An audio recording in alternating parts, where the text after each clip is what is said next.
ביאת משיחנו ינהי קהילתנו כולם יוצאים לקראתו לעזיז רבי דאגון ביתו אשרי כל משפחת ביתו כל אחד הוא איתו מקובל את תפילתו לפני אלוקים אשרי משפחת Avec la permission d'Hachem,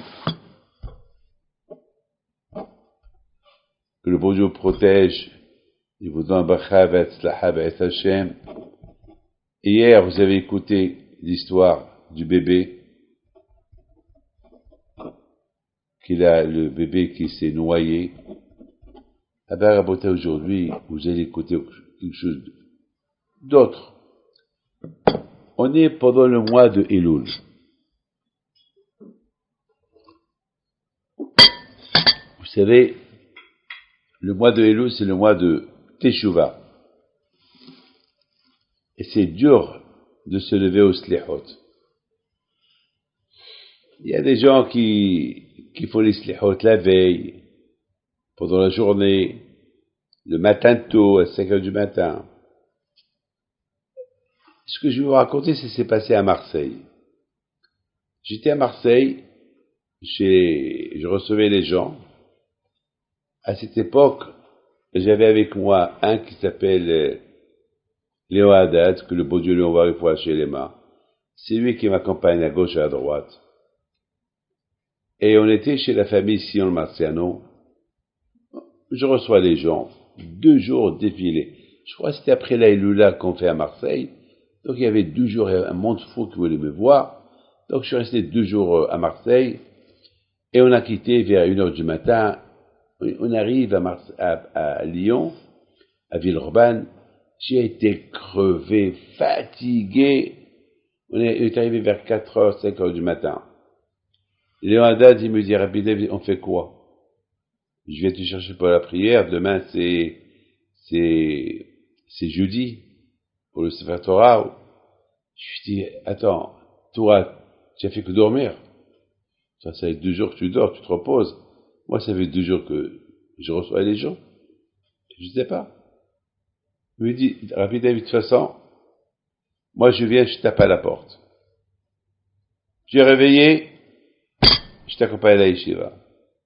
Tu dors, parce que de toute façon, moi je suis obligé de me lever le matin pour accompagner les enfants à l'école.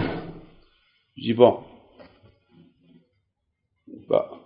dans 2 heures, viens, on verra. Vers 2 heures du matin plus tard, j'entends quelqu'un qui tape à la porte. Toc, toc, toc, doucement. Moi, je suis très sensible au bruit. Moi, j'entends un petit coup, et bam, je me lève. Je me réveille, je descends en bas, j'ouvre la porte,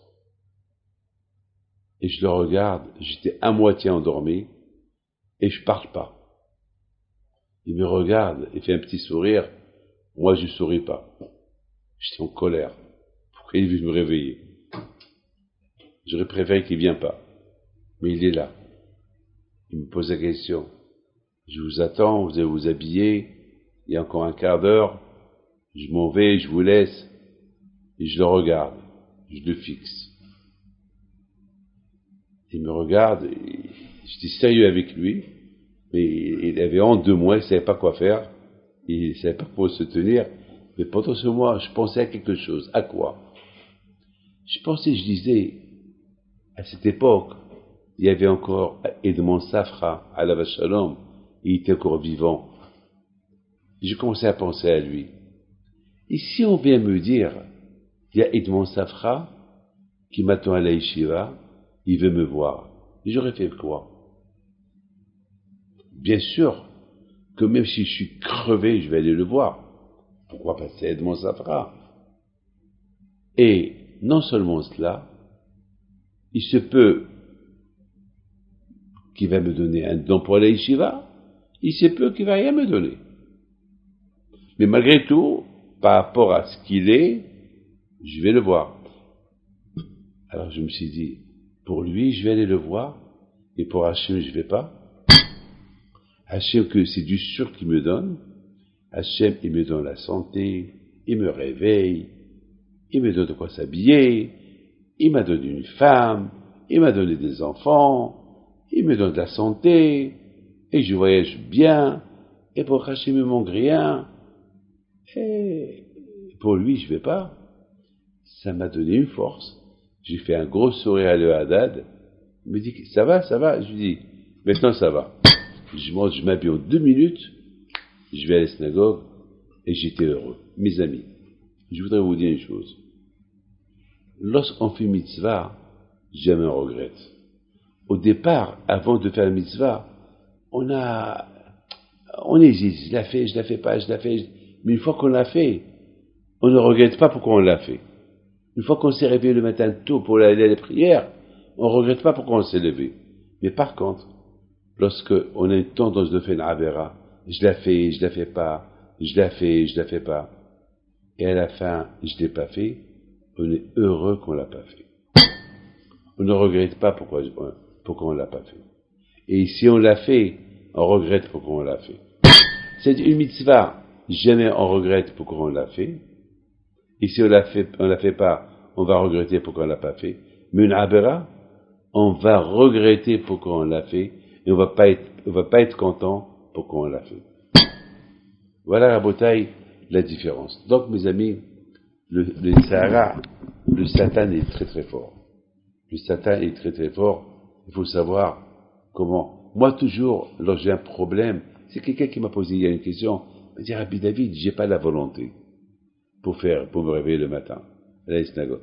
J'ai fait ce que je te dis. J'ai raconté mon histoire. Il m'a dit, Rabbi David, ton histoire, je vais toujours me l'appliquer chaque matin. Voilà. Pour construire une volonté, il faut trouver une solution. Bisrot Rabbi Him, paix soit avec vous, et que le bon Dieu protège. Amen.